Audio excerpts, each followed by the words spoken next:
Louvor e glória a ti, Senhor, Cristo, palavra de Deus, Cristo, palavra de Deus. Louvor e glória a ti, Senhor, Cristo, palavra de Deus, Cristo, palavra de Deus. O Senhor esteja convosco. Ele está no meio de nós. Proclamação do Evangelho de Jesus Cristo segundo João. Glória a vós, Senhor. Naquele tempo disse Jesus a Nicodemos: do mesmo modo como Moisés levantou a serpente no deserto, assim é necessário que o Filho do Homem seja levantado, para que todos os que nele crerem tenham a vida eterna. Pois Deus amou tanto o mundo que deu o seu Filho unigênito, para que não morra todo o que nele crer, mas tenha a vida eterna. De fato, Deus não enviou o seu Filho ao mundo para condenar o mundo, mas para que o mundo seja salvo por ele. Quem nele crê não é condenado, mas quem não crê já está condenado, porque não acreditou no nome do Filho unigênito. Ora, o julgamento é este: a luz veio ao mundo, mas os homens preferiram as trevas à luz, porque suas ações eram más. Quem pratica o mal odeia a luz e não se aproxima da luz, para que suas ações não sejam denunciadas. Mas quem age conforme a verdade aproxima-se da luz, para que se manifeste que suas ações são realizadas em Deus. Palavra da salvação. Glória a vós, Senhor.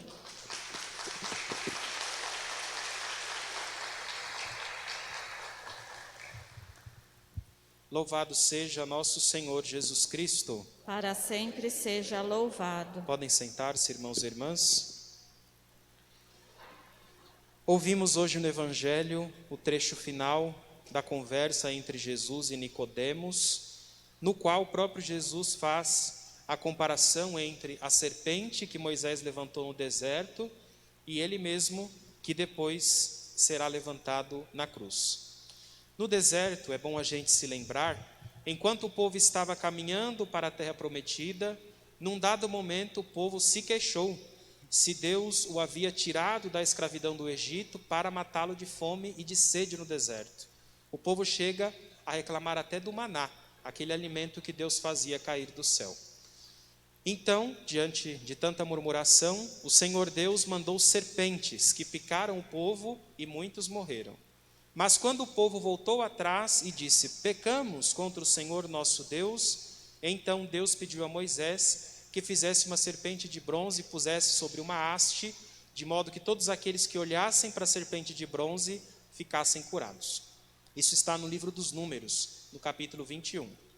Jesus se utiliza desta passagem para dizer que do mesmo modo como Moisés levantou esta serpente e muitos foram curados, também o Filho do Homem será levantado na cruz, para que todo aquele que nele crer tenha a vida eterna. Eu não sei se repararam, mas existe uma diferença bastante grande entre a serpente que Moisés ergue e o Filho de Deus que é igualmente erguido na cruz. Para a serpente, bastava olhar e a cura vinha.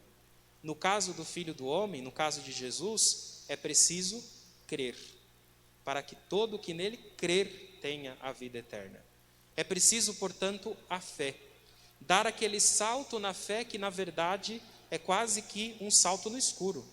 Afinal, como nos ensina a carta aos Hebreus, a fé é a certeza do que a gente ainda espera. É a gente já ter posse daquilo que a gente sequer está vendo. Se a gente parar bem para pensar, a fé quase é um ato irracional, né? É quase irracional.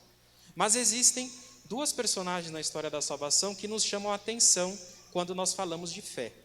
A primeira é Abrão, a quem o Senhor escolhe e simplesmente diz para sair da terra, deixar tudo para trás e ir adiante, para onde o Senhor ia mostrar.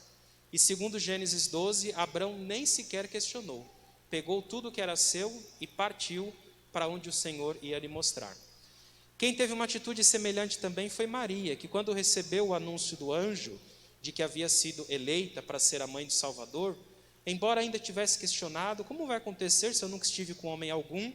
No final dá a sua aceitação. Eis aqui a serva do Senhor, que se faça em mim conforme a sua palavra. Maria não pensou também nas consequências da sua decisão, mas ela dá o seu sim com uma confiança total. Esta é a fé verdadeira, isto é o crer. Uma fé que realmente confia, uma fé que envolve entrega, uma fé que envolve um verdadeiro abandono. Como aquela história do amiguinho que via o colega subindo uns degraus e se lançando no colo do pai, sem parar. Pulava, o pai colocava no chão, ele subia de novo e pulava. Até que uma hora o colega perguntou assim: você não tem medo de cair? E o colega respondeu: eu? De jeito nenhum. Porque eu sei que enquanto eu quiser pular, meu pai sempre vai estar lá embaixo para poder me amparar. Esta é a fé também que a gente é convidado a ter. Uma fé que não é interesseira, que só se lembra de Deus no momento em que precisa, mas a fé exatamente como deste menino, como deste filho, que vive numa certa tranquilidade porque sabe que no fundo existe alguém que sempre cuida e se preocupa com ele. Mas a fé é dom de Deus, como nos lembrou o apóstolo Paulo na segunda leitura. É pela graça que sois salvos mediante a fé. E ele ainda acrescenta: e isso não vem de vós, é dom de Deus. É bom sabermos que a fé não é febre e nem é pressão arterial, que um dia está baixa e no outro dia está alta, né? A gente, quando está com a fé baixa, a gente não vai lá, reza 3 Ave-Marias e a fé sobe, igual a gente toma remédio para a temperatura da febre ou para a pressão alta. A fé não é algo que a gente mensura, que a gente conta, que a gente quantifica, como se fosse possível dizer que se está com muita ou com pouca fé. Não. O que acontece sim, muitas vezes, é uma certa crise na fé, isso sim. Mas não significa que você está com pouca ou com muita fé. Vocês devem se lembrar que quando os discípulos voltaram-se para Jesus e disseram: Senhor, aumenta a nossa fé. O que Jesus disse foi: se vocês tivessem fé do tamanho de um grãozinho de mostarda, vocês diriam para esta montanha: sai daqui e vai para lá, e ela iria. Por detrás dessa fala de Jesus estava o quê? Não é possível aumentar uma coisa que vocês sequer têm. Logo, por ser um dom, como disse o apóstolo, é dom de Deus. Por ser um dom, ou a gente tem ou a gente não tem.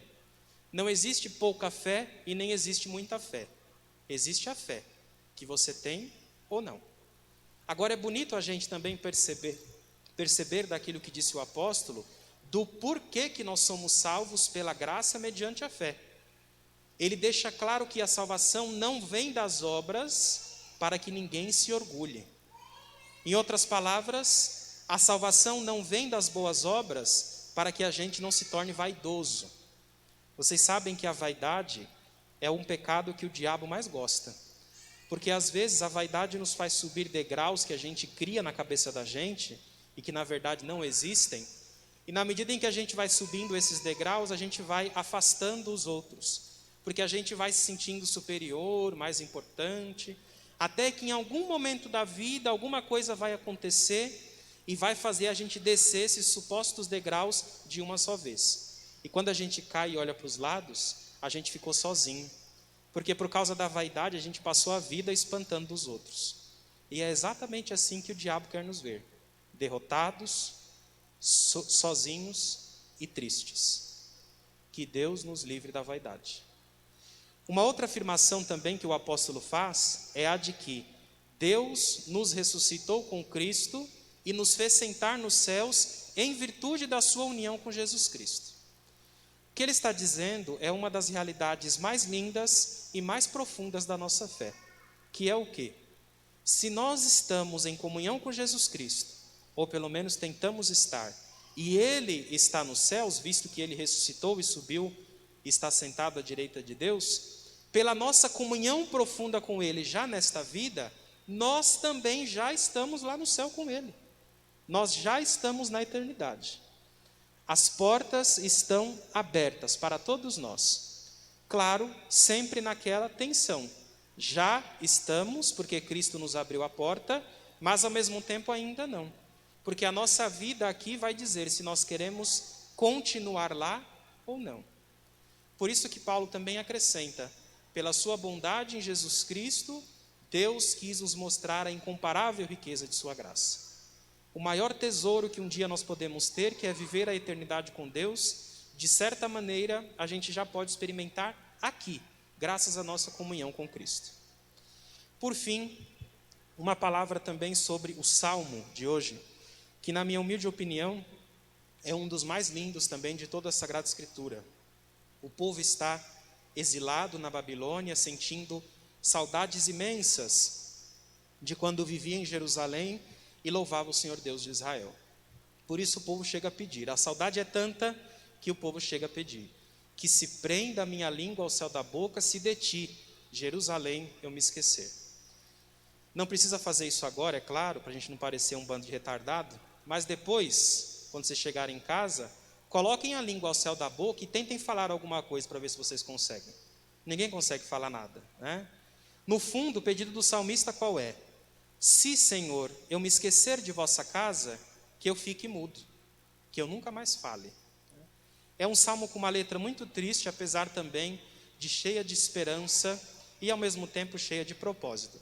Que os mais velhos, diga-se de passagem, quem viveu ali nos anos 70, era jovem, de repente ia nos bailes da vida, dançou este salmo sem saber, naquela música: By the rivers of Babylon, there we sat down, there we were when we remembered Zion.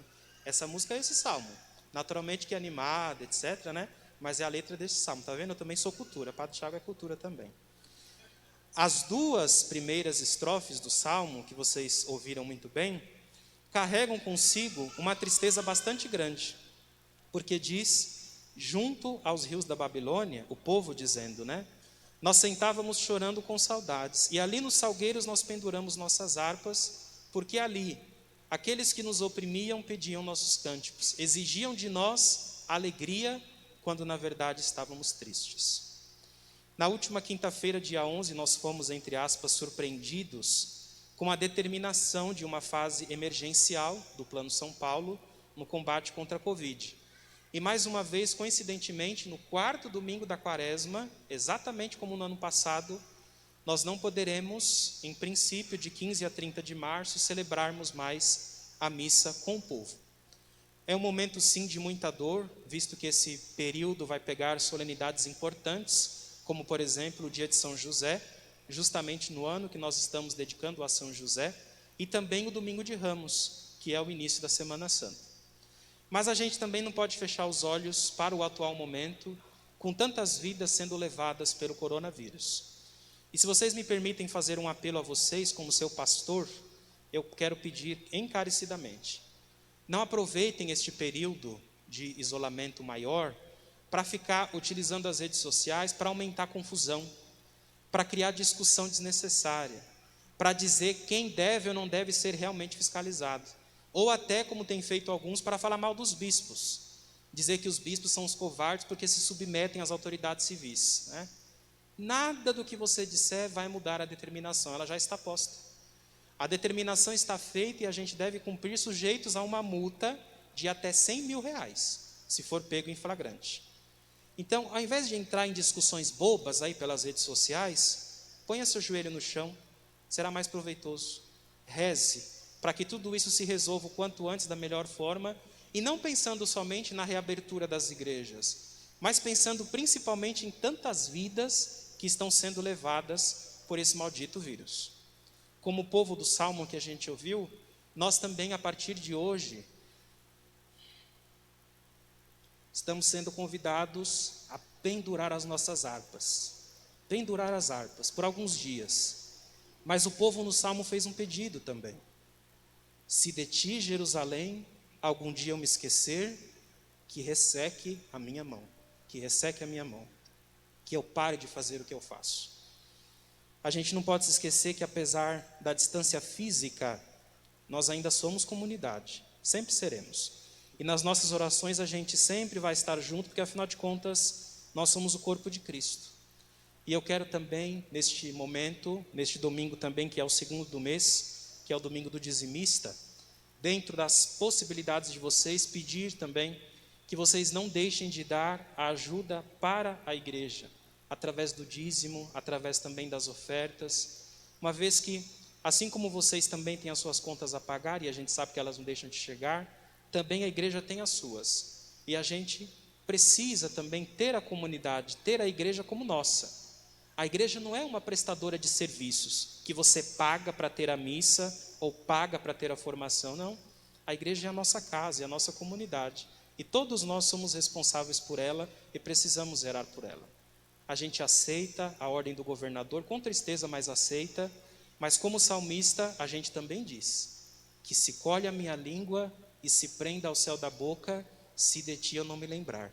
Se não for a paróquia Jesus Adolescente, a minha grande alegria. Cuidemo-nos, portanto, uns dos outros nestes dias. E como se tem dito, quanto mais a gente se afastar agora, mais rápido a gente vai poder se abraçar de novo. Então, vamos em frente. Vamos fechar sim os nossos templos, mas não a igreja, porque a igreja somos todos nós. Louvado seja nosso Senhor Jesus Cristo.